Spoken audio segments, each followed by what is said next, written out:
এক গ্রামে এক কৃষক, তার বউ আর ছোট ছেলে থাকত। একদিন সকালে, শোনো, আজ মাঠে কাজ বেশি, খাবারটা একটু তাড়াতাড়ি দিও।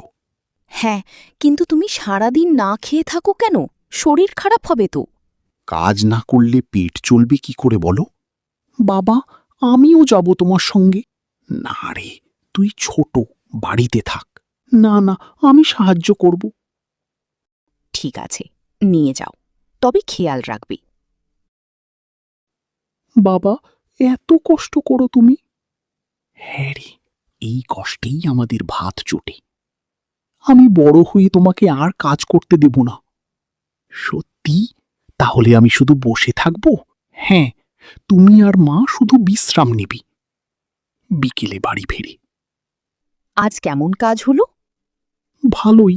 আর তোমার ছেলে আজ আমাকে অনেক সাহায্য করেছে।